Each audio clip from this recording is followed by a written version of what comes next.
Dubey sir, now you can show the video. Okay. So good evening, friends.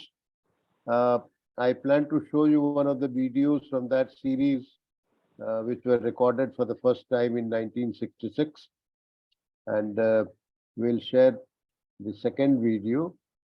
So just give me a minute. I'll start sharing the screen. Yes.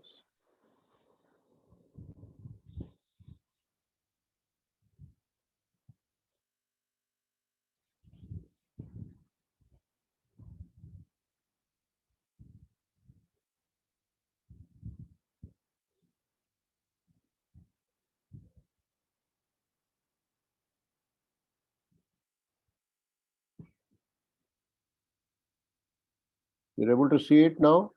Yes, sir. Yeah, okay. Look at a flower. Have you ever looked at a flower?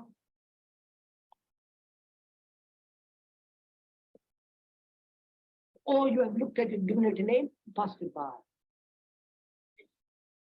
Or you say how beautiful it may smell. All these are distractive actions which prevent you from looking at that flower. The speaker is Krishnamurti, one of the more challenging and creative men of our time. During the past 4 decades, the writings and talks of Krishnamurti have attracted an increasing audience in Europe, Asia, and America. This series represents the first time that Krishnamurti has allowed his talks to be filmed. In this second of 8 programs, filmed principally in the Ojai Valley in California, Krishnamurti, in public talks and in informal conversation, speaks directly to the fundamental problems of today. In particular, he speaks of the problem of change and suggests that the real problem is not changing society, but changing ourselves. But it has no meaning. Is it possible to empty the mind of the known? One must have asked this question vaguely or with a purpose, because one suffers, one has anxieties, whether it's possible to go beyond, or one has vague himself. Now we are asking it, we are asking it as a question which must be answered, as a challenge which must be responded. And this challenge is not an outward challenge, but a psychological inward challenge. And we're going to find out whether it is possible to empty the mind of the known. Look at that oak tree. Actually look at it.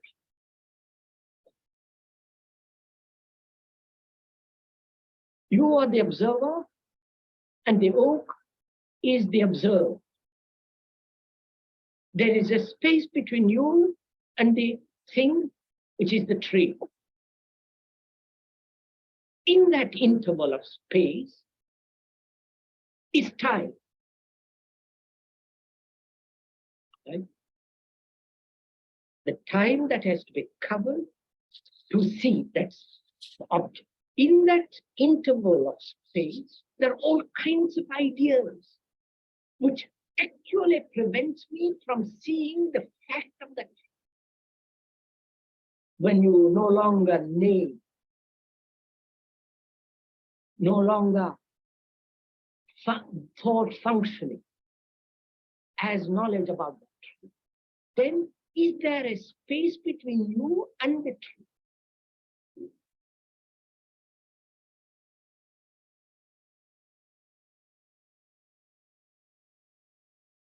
Then, if you go into it very deeply and observe all this, then the observer is the observer, which is not the observer identifies himself with the tree. Observer is the image which has been created. He is the sensor, the entity that judges, compares, all that. Now, and then he looks at the object, either the tree or his own experience, or his image, his relationship with somebody, another. So the observer is the image, looking at the image which he has created about the other. So the relationship between the observer and the observed is not a relationship. It's two images looking at each other. Now, if the observer when the observer has no image at all, which is quite a tremendous problem, inquiry, which is meditation, all that, then the observer is the observer. What is the observer. Not the observer is looking at what is.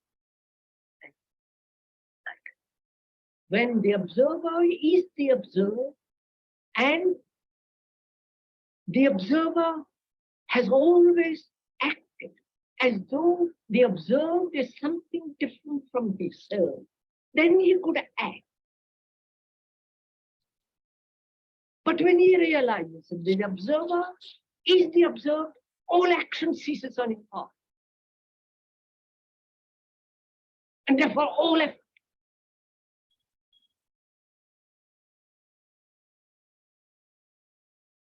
And therefore there is no fear at all.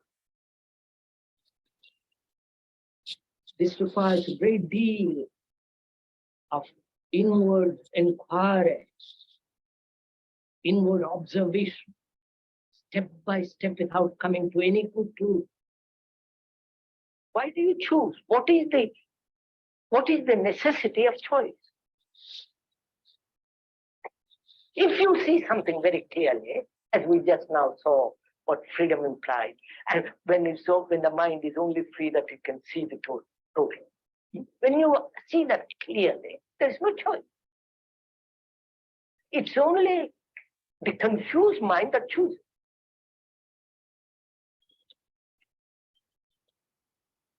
Awareness takes place only when there is no choice, or when you are aware of all the conflicting choices, conflicting desires, the strains, just to observe all this movement of contradictions. And knowing that the observer is the observed. And therefore, in that process, there is no choice at all, but only watching what is. And that's entirely different from concentration. And that awareness brings a quality of attention.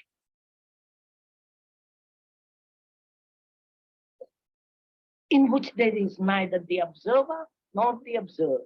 When you really attend, completely attend. Like when you're now, if you are really listening, there is neither the listener nor the speaker. And that state of attention brings about an extraordinary freshness. Not used. In America, they use that word terribly. The extraordinary sense of freshness, quality of newness to the mind.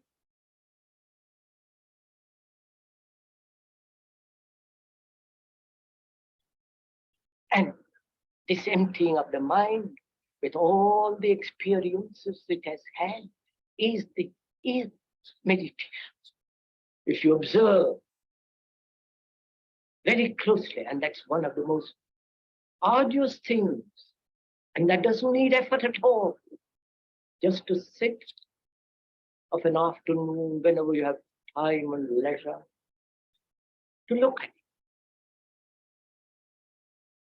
Look at a flower, to look at yourself, to look at all the movement of your thought and your feelings and your reactions. Just to observe without any choice. which is the beginning of self-knowing. And without self-knowing, man is caught everlastingly in confusion and misery. The thing that so strikes me in the talks and conversations that I listen to is the contemporaneity, the immediate directness. Yes. Of Our problems. And then of our problems. Yeah. And I am at the same time so struck by the fact that most of the things of the world in which we live are designed in one sense simply to distract us from an understanding of the problem. Yes, quite. So isn't it really, we have developed a whole network of escapes. And we are caught in those escapes. And those escapes are preventing us from understanding the problem. The problems are there. India, here, or Russia, anywhere, they're there. But I'm not at all sure if religions, organized religions, dogmas, sects, have not taken us away from the central fact of being able to face these problems. Not translate them, not try to go beyond them, but actually face them and see if we can't dissolve them. And so creates the past, the present, and the future, which is time. There is time by the clock, chronological time. We're not concerned with that. You have to keep an appointment, have it, and so on. You must have the chronological time of yesterday, today, and tomorrow. But we're talking about the psychological time, which thought has bred.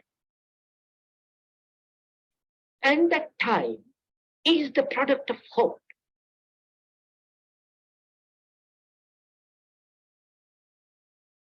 I have had that pleasure, I am going to have it, and I shall have it.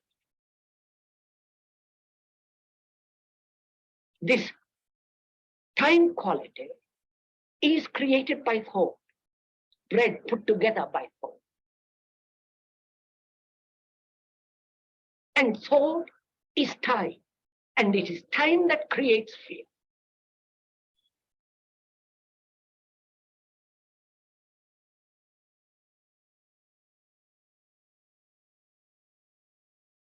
And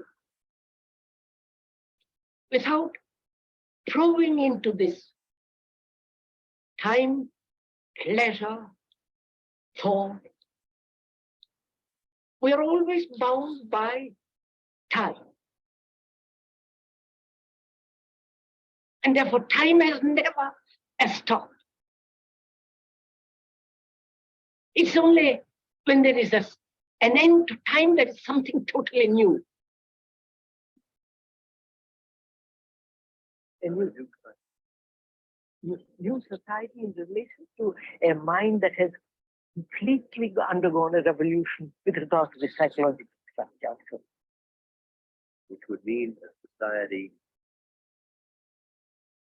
which is not in time?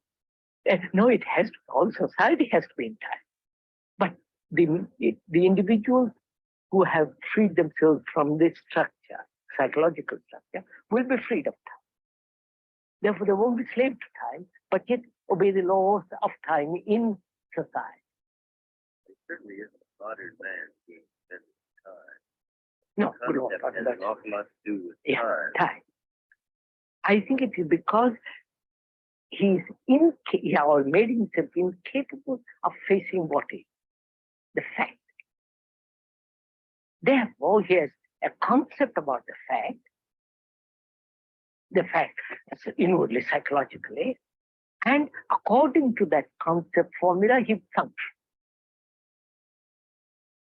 Therefore, the fact, the formula, and action are contradictory with each other. And therefore, he's in constant battle with himself.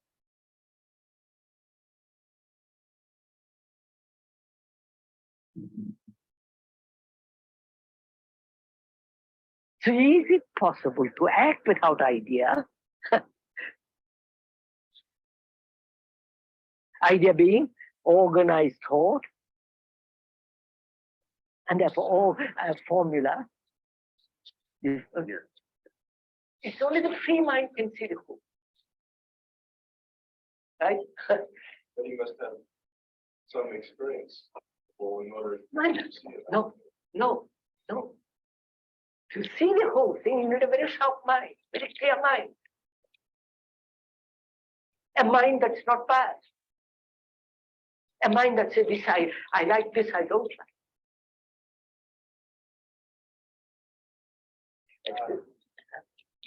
Well, you have eliminated the mind that isn't a pattern or expects to be that. And it won't ever see the truth. But does that necessarily mean that the mind that is free will see the truth? Look, if you want to see the view of that valley from the hill,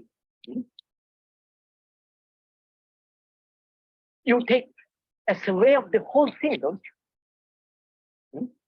That means your mind is no longer merely fixed on the Thatcher school or a particular school. You look at the whole valley.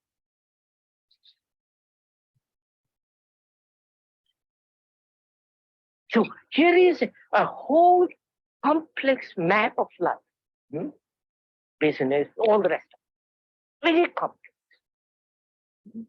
And to understand the whole of that, you must be free to look. Therefore we say, free the mind from fear. As long as there is fear, that fear will take shelter in a belief. Christian or doesn't matter what belief. Because fear demands comfort, security, hope, and all the rest of it. So, being afraid of something, therefore something else, that fear must take shelter in something. Therefore, whether you believe in reincarnation or not, or some other belief, is the same. All beliefs are the same, because they're essentially born out of this fear.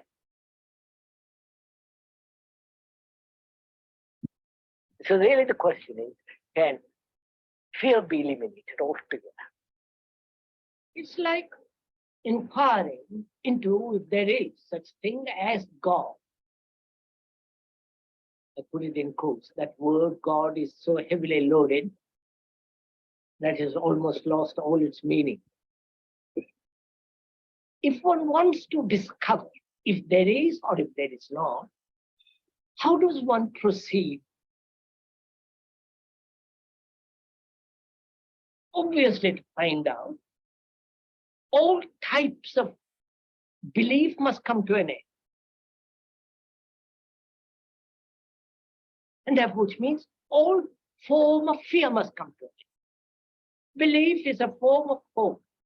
And I have hope because I'm in despair. And I invent a belief, a security, a state of mind which says there is something which is permanent. And I believe it.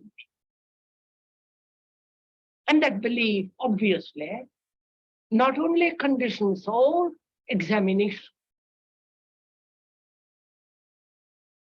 all perception, but it prevents the total inaction. What is thinking?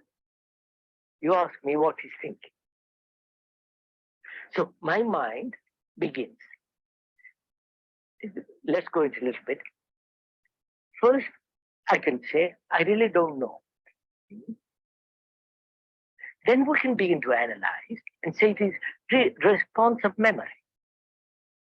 You ask me, what is my name? And I know because I've repeated so often, I tell you immediately.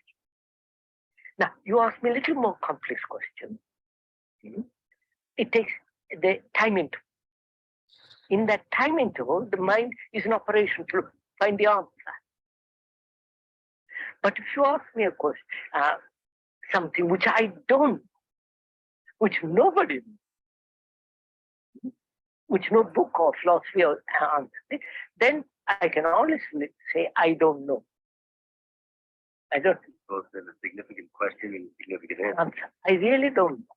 Now, when I say I don't know, I really mean I don't know. That means I'm not waiting for an answer or expecting someone to answer or looking for an answer. I don't know. Which means my mind is completely alert, but I'm not looking. I don't know where to look or to whom to ask. Now, in that state, I begin to discover. I don't, because that state is real freedom. Such a mind is the religious mind. No longer seeking, no longer demanding experiences, is not caught in visions.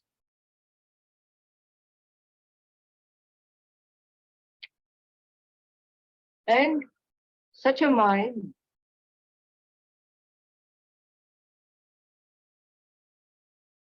has an activity totally different, at a different dimension, which thought can never possibly reach.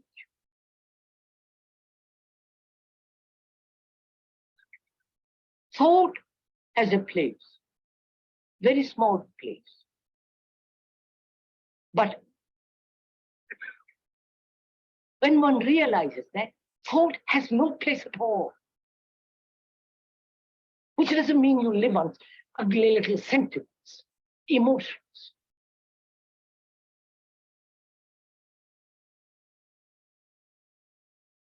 So one can function normally, healthily, sanely in this world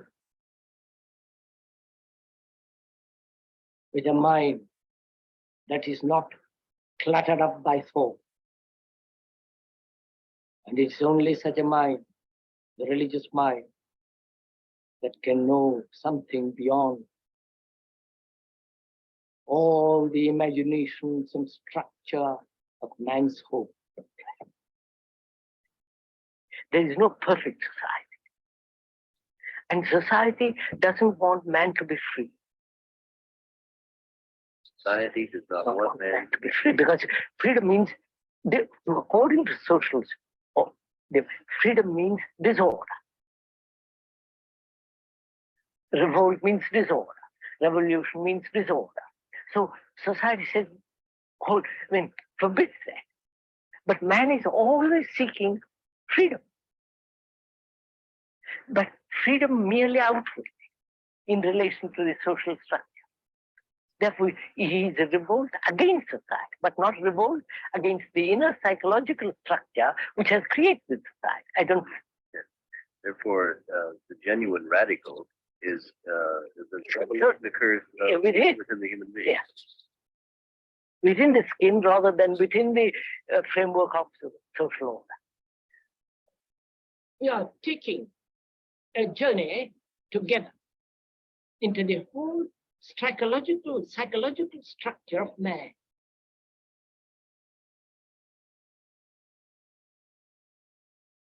Because in the understanding of that structure and the meaning of it, we can then perhaps bring about a change in society.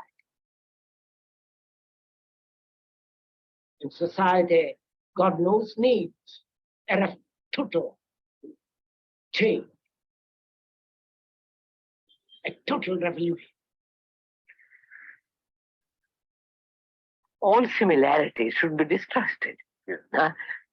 You know what I mean? Yeah. So, Yeah. I mean, psychologically, man has built this extraordinary structure called society. Because inwardly he's that. But outwardly he's going to lay down laws how to control that. But inwardly we haven't. Yes, I follow. Inwardly we are just wild. It seems to me that society and the individual inner makeup of a society and an individual can be governed by quite different laws. actually two quite different things.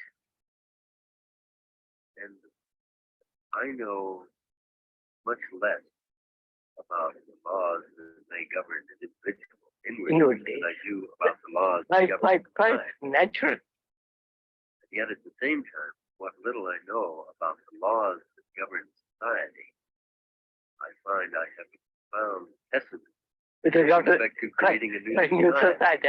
Quite. So that's why, sir,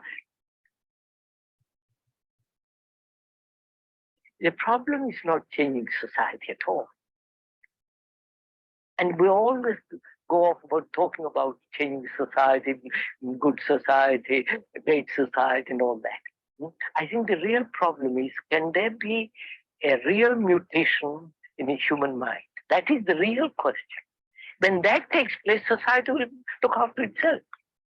It is as if the human society may have evolved, but the human being as such has not. Has hardly evolved. And that, of course, and that awakens a problem, brings a problem. Is there evolution? Psychologically, not outwardly, there is. But psychologically, is there such thing as evolution? That is becoming better, changing from this to that, or creating an inward perfection. All that implies time. And time is essentially, through time you can't possibly change the psychological factor. So if one can put away all idea of gradual revolutions inwardly, then we have to face the fact what is inward each minute and see if that fact, if what is cannot be absolutely be eliminated immediately. That is the real question. I don't know. There is no end to talking, to words, to attending meetings and reading.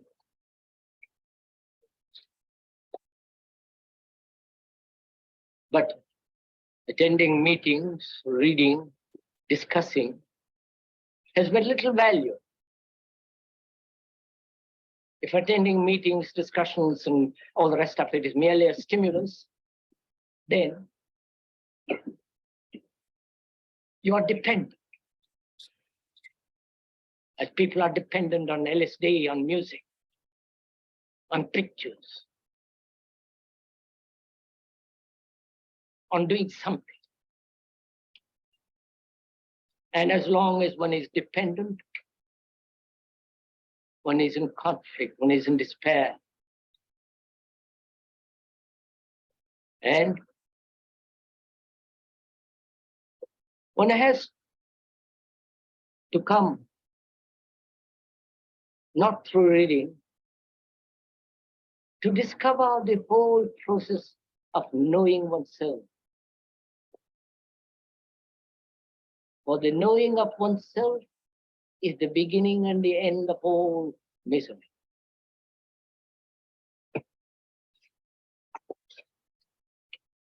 This has been the second of 8 programs presenting Krishnamurti, whose singularly challenging approach to the problems of our time places him outside of any simple category like philosopher or religious leader. Subsequent programs will explore love, fear, conflict, the aging of the body, and death. In his next talk, Krishnamurti will speak of freedom from fear.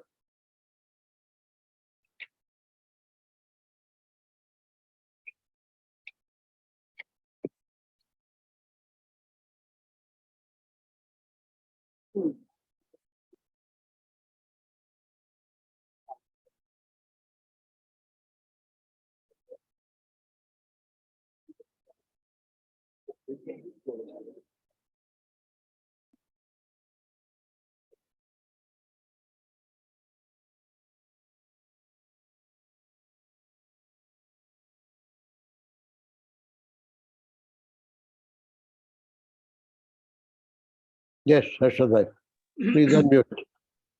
Yes. Are you able to hear my voice? Yes, yes. Krishna ji is always emphasizing to look inward at our thoughts and feelings as they arise.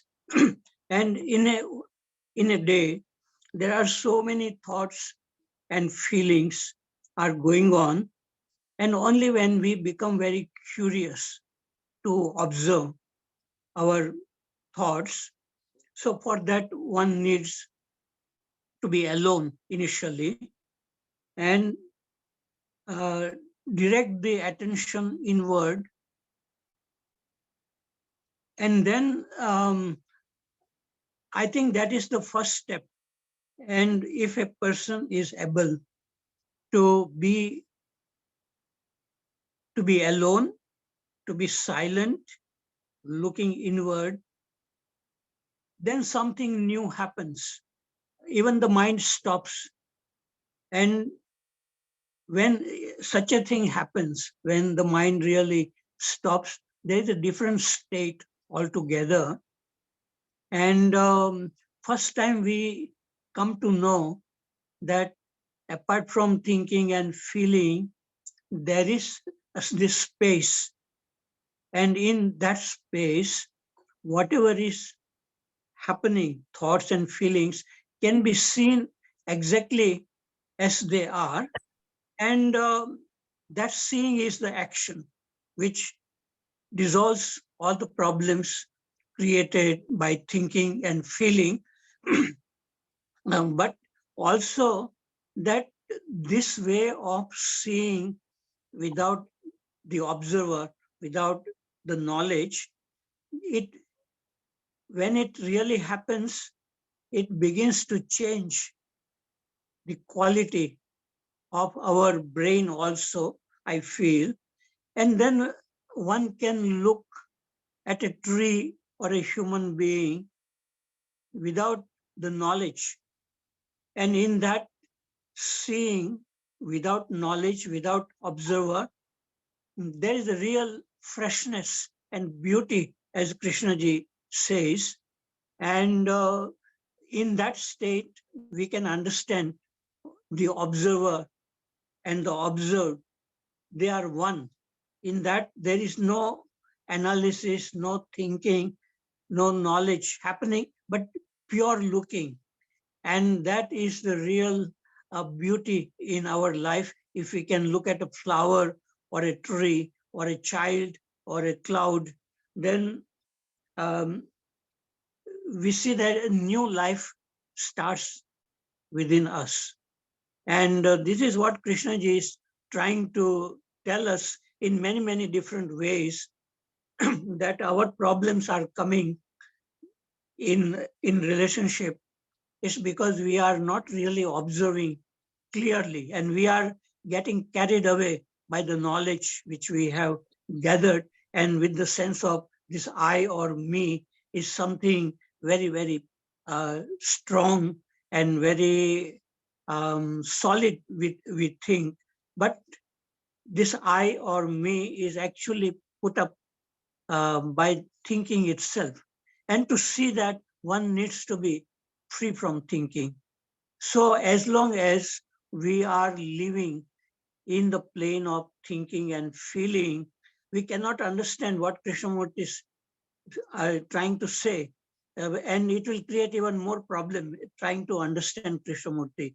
But if we forget everything what Krishnamurti says and really look inward, be alone, be silent, then it might happen that we come out from this plane of thinking and feeling, and then we can really see very, very clearly how everything is coming from thinking and feeling. All our problems of fear or jealousy or loneliness, they are coming from that.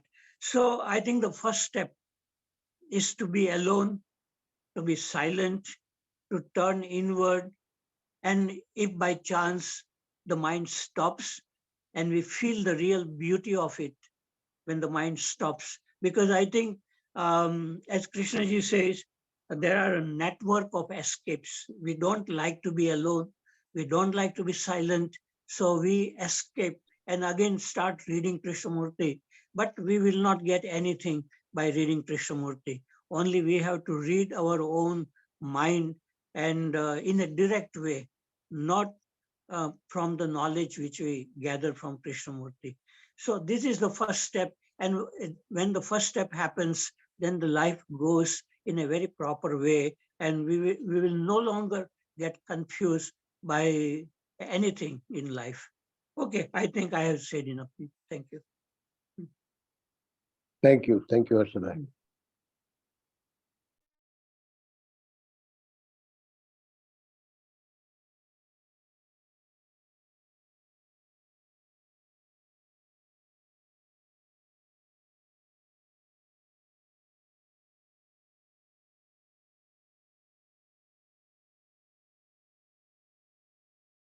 Yes, Prasad Garu, please unmute yourself. Yes, sir. There is a vacancy, so I am trying to fill it. Okay. Sir, we all observe everything. We observe the trees, we observe human beings, we observe our wife, husband, etc. We observe. But the special contribution of Krishnaji is in the way we have to observe. We observe with our center. Our center is created by thought, by past, by memories. All that is our center. So, we observe with the center. The center observes, rather. Not that we observe with the center, but the center observes. Can the center be silent? Can the center be quiet when you are observing, when one is observing? That is why he says, when you observe the tree, there is a space between you and there is a distance between you and the tree. But that space reduces or it disappears when the center is not observing. Into that space comes the various thoughts about the tree, your knowledge about the tree, and your to what category it belongs and things like that. All that space has to disappear. Then there is quietness of the mind. Then there is a newness. So long as the center is active, there is no quietness, because it is keeping on ticking, That center becomes quiet only when that the space is reduced. This is something which one has to experiment with. One has to experience. And sometimes he says, there is no observer and no observed. There is no observer and the observed. The tree is the observed. The tree is not there. You are not there. Then what is there? If the tree is not there and you are not there, what is there? For me, it appears that he wants to say there is only observation. There is only that experiencing of that observation. There is no experiencer, there is no experienced, and there is only experiencing. That is, there is only the observation. And he sometimes is making a distinction between awareness and attention. In attention, there is, center is not there at all. But both of them are of the same category. The only thing is, the center is totally silent. totally disappears in attention. Okay, sir. Thank you. Thank you, sir. Thank you.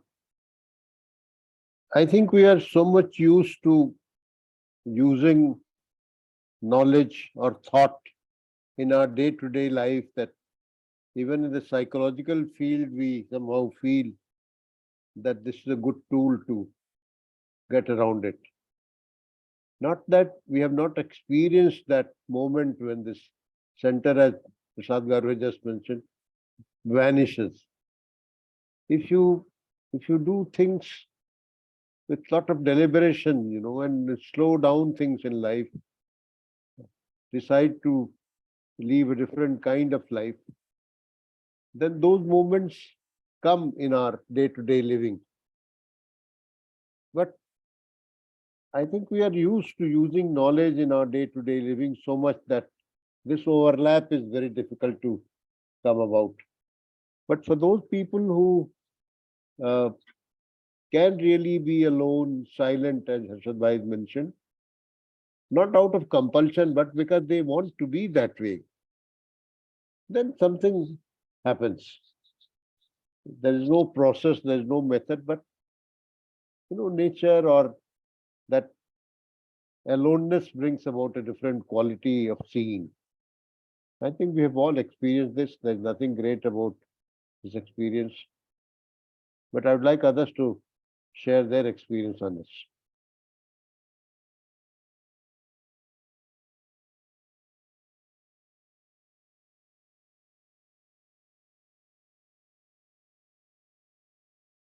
Pradeep ji, you want to say something, sir? I thought you're looking for the tab to raise your hand. You can do that. Yeah.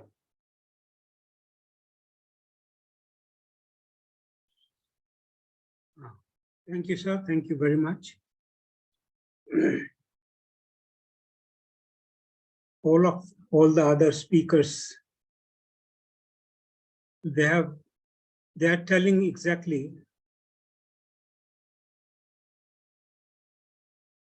whatever Krishnamurti talked about. 11. Total revolution in the consciousness of an individual, because we just heard he was not talking changing the society. He was talking to an individual and expecting a revolution in the individual. In the consciousness of an individual is possible only through self-observation. Harshad Bhai told, Prasad Garu also told the same thing, without any bias, which means through choiceless awareness. No distractions.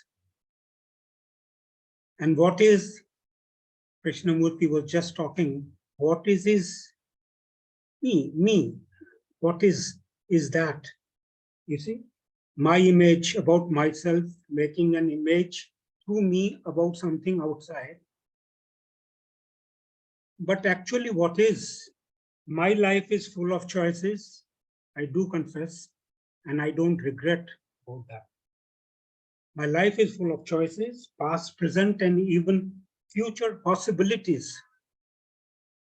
Consciousness is one in which time develops, psychological time.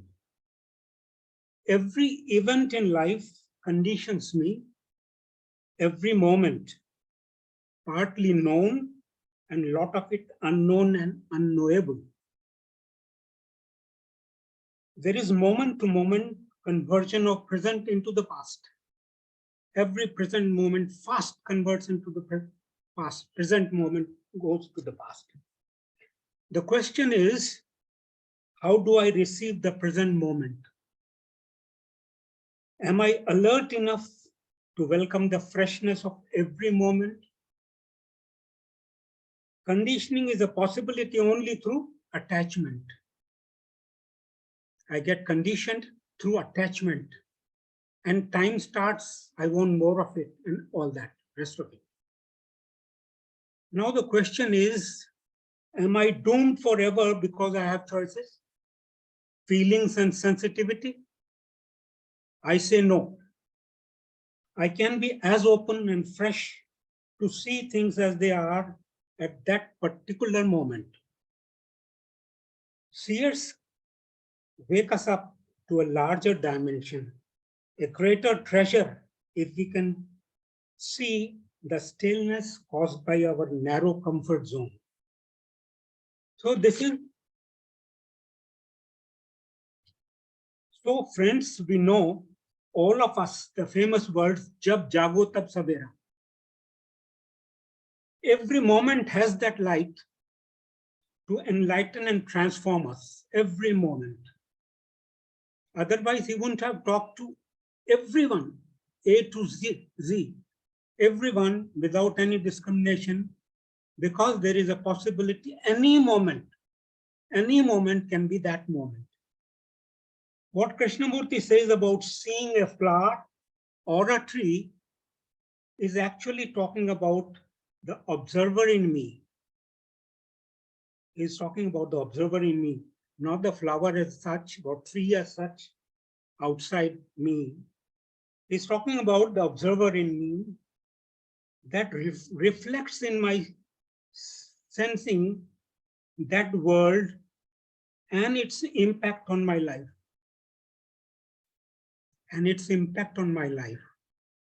He wanted all of us to enjoy the depth and beauty of nature freely available to all of us.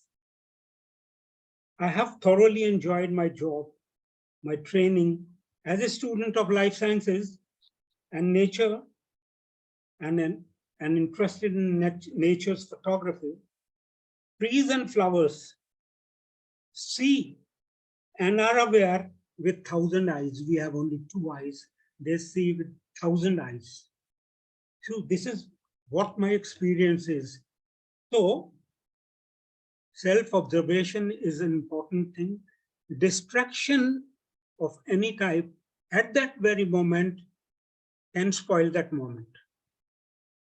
We go back to the past. Very interestingly, it is known as a bhoot. Past is known as bhoot, and bhoot is also ghost. So we get, you see, empowered by bhoot already. So this is so simple. And opportunities are there for everyone, all of us, with choices, even with everything in normal life. I have seen all of them enjoying virtually everything we have enjoyed, but probably they had a greater freedom. Every time they become free, every moment they become free to get the fresh moment, the freshness of the moment. And that keeps them energized. So he could talk even just before 2 months before his death with the same energy and gusto, and see his chuckle in his eyes, and you see his body language when he is talking. Fantastic. It is fantastic. How is it that possible? That is only possible when through freshness of moment. Thank you very much, sir. Thank you. Thank you. Thank you very much, sir. Thank you. Yes, Ravi, please unmute yourself. Mr. Ravi Kaushal.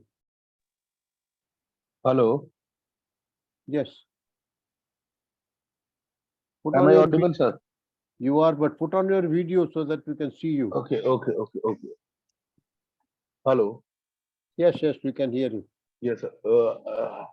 I just want to clear one thing that does K said that in this video that the freeman is a kind of disorder to the society. Does he say that? I'm asking. Yes, he did. Okay. And one more thing that this Harshad Parekh saying that when the mind is silent or when you are alone, I think that this when the mind, it's like when तुम कह रहे हो जब तुम स्वस्थ हो जाओगे, तुम अपने स्वास्थ्य में, अपनी हेल्थ में तुम बीमारी से दूर हो जाओगे, लेकिन बीमारी है, The fact is बीमारी. तो वो isn't a silent an idea. और दूसरा तो एक सेल्फ ऑब्जर्वेशन जो है वो फैक्ट की है ना, फैक्ट जो आपका it's not about the silence, it's about seeing the fact as it is. That is there in front of your psyche, be it be the fear, be it be the hurt, be it be whatever the content is going on in your life. That is the hardcore fact. You have to see that, and don't bring any idea of silence or non-silence, or just see the fact. That is more important. To me, it seems that seeing the fact as it is, only seeing the fact as it is without judging or condemning, brings a new space in the consciousness of one's being. That new space, I think, that is freedom. That is freedom from the previous movement of the mind. So this is one thing. And why you go into this? Why talk about? Why you have all the answers? Why don't you move from I don't know? Why you have all the answers of awareness and all that? You can say that I don't know. Or why can't? When you have seen that the moment you put awareness in terms, you are already making that thing a dead thing. Is awareness a dead thing? So cannot we talk in I don't know, and then we can see and move and see how our mind is creating ideas and all that. And in the very talking, we can by only seeing that how the mind is creating the idea, we can drop the. I don't want to use the word we can drop that, but we can see the idea as the idea. And one more thing that you always say, how do I receive? You think in that terms that you will, by doing this awareness or self-observation, you come to that point that happen, that revolution will happen. To whom? Does it happen to the one who wants that revolution? The one who wants that revolution. Does it happen to the one? Then the I, the continuity of the I remains, because that revolution, whatever revolution he has gone through, that man bring that the experience of the revolution in its own domain, and the I remain. So is it the same I when who is wanting that perfect moment, and when there is a perfect moment, the I is still there? So to me, it seems that it's the I which wants that revolution. It's next to impossible for him to see that state, whatever state you're talking, and all that these things. Thank you. Thank you. Thank you. Ravi, I think one thing you must realize, that seeing things as they are needs a silent mind. Unless you have a mind which is completely free of my ideas, my likes and dislikes, my choices, I can't see things as they are. So you can't separate the silent mind from seeing things there. That's as clear as that. Yes, Prasad sir, unmute yourself. Sir, that is exactly what I was, that is the direction in which I was trying to proceed before you intervened. So we have to approach Krishnaji holistically. That is what I wanted to submit. His entire approach is unified. He talks about desire, about fear, about observation, about the irrelevance of scriptures for me. All these things are unified. It is one block. So he says God is color. It is such a revolutionary statement. Nobody has made a statement like that God is color, color is God. And then about self. What is self? His definition of self seems to be something very, very revolutionary. Because self in tradition is something permanent and all that. The self of Krishnaji is very, very transient. It is made up of only your thoughts. And his idea that the self doesn't survive your death. There is no reincarnation. What is going to reincarnate? If the self is permanent, it will reincarnate. Otherwise, there is nothing to reincarnate. So, his approach, he says, somewhere, the rishis, those immature human beings, he says, national flag is an ugly rag. He says, he tells the Christians, even before independence, our independence, that you fellows go with Bible in one hand and bayonet in the other. All these things are of one pattern. So this observation, unless we observe with a quiet mind, and the quiet mind doesn't come, as Dubey Sahib has said, unless you remove all this rubbish from your brain, then only that quietness comes. And only when that quietness is there, you can see a flower and find God in its color, in the softness of its petals, in the smile of a child, or in the swinging waist of a labor woman going on the road. All these things are, for me, it's a unified pattern. You cannot have one aspect of Krishnaji without having the, you cannot have one aspect and reject the other, something like that.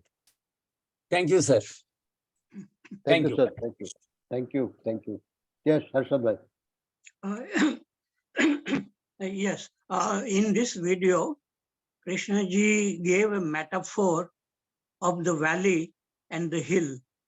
If we want to see the whole valley, we can see from the top of a hill.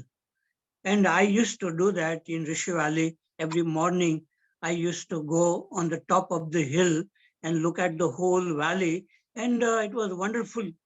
So similarly, psychologically, it means that if we want to see the whole of thinking and feeling, we have to come out in a different dimension than thinking and feeling.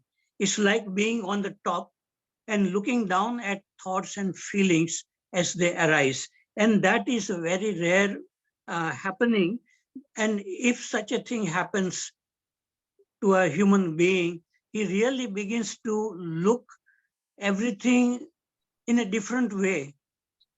And some people had such experiences of coming out from this self, this me, and they looked at the flowers and nature, and it was a wonderful state they were in. But then it was very temporary, and then they come back to the normal world with a lot of division and conflict. And so some people like that, they had come to Krishnaji to find out whether can they go back to that state where they see everything so beautiful, so fresh. So this can also happen to a human being, that if once we have the glimpse of a different way of looking, and then we come back to the normal, then there will be a lot of conflict because we want to go back to that state. So in Krishnamurti is saying that we cannot go into that state of freedom. We have no choice, but only what we can do is to look at what is, and while looking, something new happens by itself. So we have no choice. And the more curious we become to look at our own mind and not what trying to understand Krishnamurti or what other people, because different people can explain all these things in different words and we can get lost in explanation. But only when we are very, very curious to look at ourselves as we are. And then there may happen in an effortless state of looking at everything, whether it is looking at thoughts or feelings or looking at a tree or a human being. So that is the real beauty in living every day fresh. And we cannot decide to live that way. But if we are very, very passionate and interested in looking inward, our thoughts and feelings as they are, then such a kind of a transition happens in our brain. And that is what Krishnaji calls mutation of the brain cells. So when such a thing happens, there is an effortless looking, whether you can look at a human being or a tree without this sense of observer coming in and asking many questions. Because I feel that people who have read Krishnamurti, they are asking too many questions. But it is not about asking questions. It is about looking at the question itself.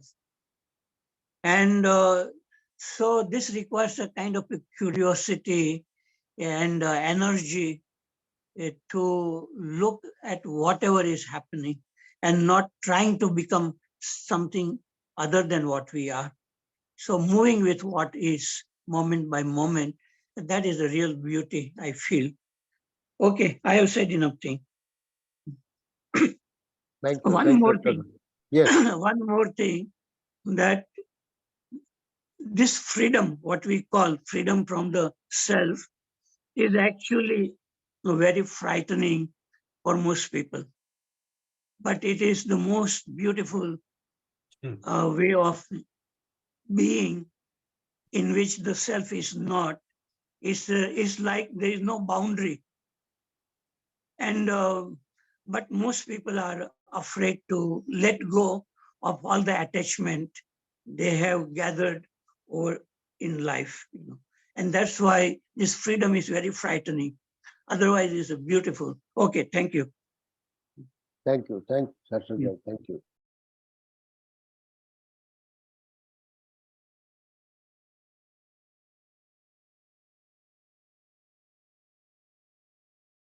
Yes, Verma sir, unmute yourself.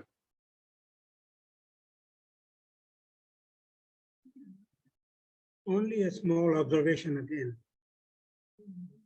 Freedom from the past means only that at that very moment, no other image is distracting, including my image. And my image is observer. So it is that simple. And this happens very often. It's not, we make things very complicated unnecessarily, as if what he is telling, it's not erasing of memory. There's nothing. You will remember everything. But at that moment, there is no distraction of any other image, including the image created by you about the third thing. So about your image, that is observer, observing without observer. Simply, it's not difficult. It is not difficult at all. Thank you. Thank you. Thank you. Rightly said, Verma Sahib. I think the memory doesn't create any problems. They're all right, but it doesn't create any disturbance. Yes, absolutely. Yes, Arun Partho. Mr. Arun Partho, please go ahead. Yeah, good evening, everyone. So actually, this is related to Harshad sir, what we spoke, as in toggling between different states. I really have today I'm really confused, because if you look at it, he spoke about mutation of brain cells, then being between freedom and then going back to a prison and then again coming back to freedom and all that. I somehow feel like the self-norm, once you have realized yourself, there's complete transformation. It won't be toggling between different states. Then it means to say the self is still there, because self contains all your that is the main thing, that is your sorrow, fear and all that. So how can freedom and prison, and I mean back and forth whenever we want to come back, go there, and I mean that is today I felt it is slightly confusing. Once you've mutated, your brain cells are mutated, then you should be in another shore. I don't know. Thank you, sir. Thank you. Thank you. I think when Christie talks of freedom, it's not the freedom for the self, but freedom from the self. So when he says start from freedom, it means that myself is not dominating my actions or directing my actions. That's why you become a threat to the society, because you are not guided by the norms of the society. You will do what is the right thing to do. And many people in society don't like it. I remember, in the last years of Krishnaji's life, he used to come to Rajghat and he would talk about cooperation. He said, you all must cooperate, otherwise how can organizations function? How can the school run?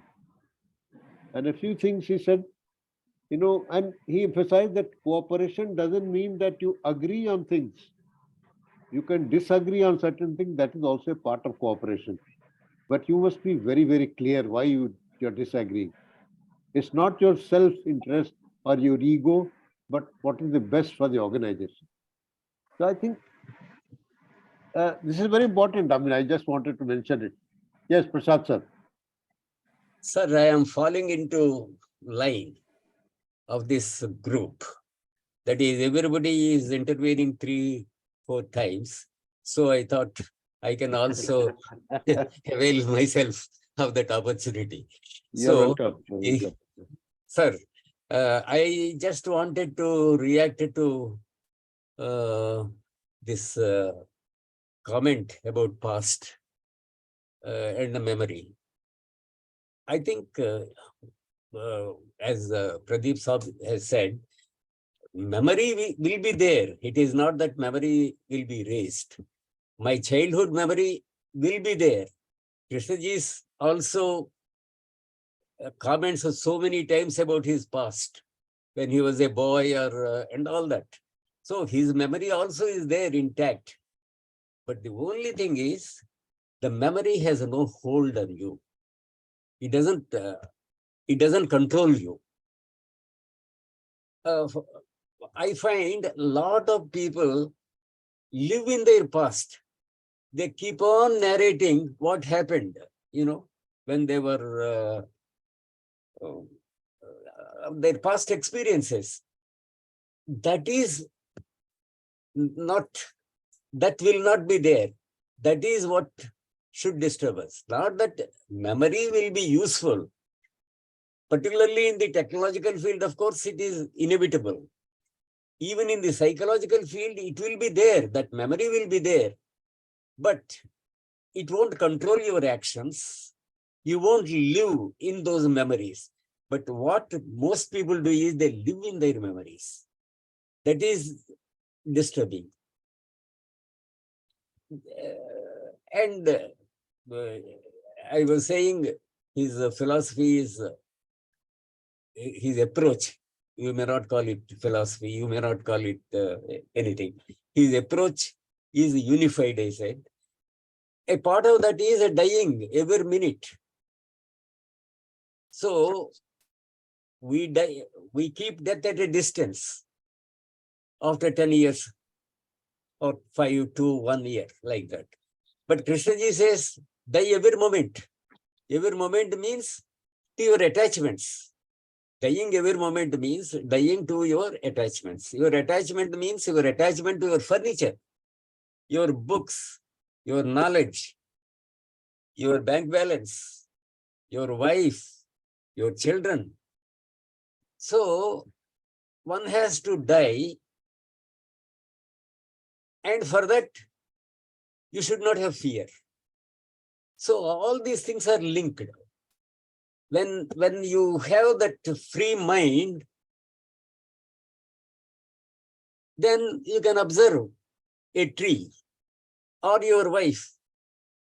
You can observe your wife as she is today, not through your memories of the past, not through what she did for you earlier and all that. Today, what is her face? Maybe her face is wrinkled because of old age, but you still love it. As though it is fresh for you. You are not controlled by your memories. You are living in the present. That is what is most important and most difficult. Living in the present is most difficult because we live in time. Time for us is the past and the future.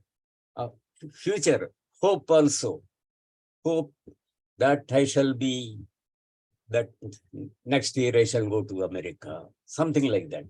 You know, always we are living in the future with hope, or we are living in the past. So today we are not observing today, what is before us. Thank you, sir. Thank you, Prasad. Thank you.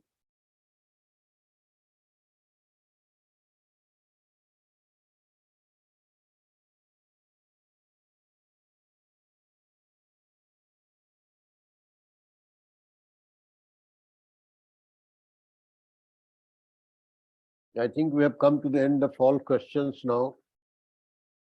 So should we close it now?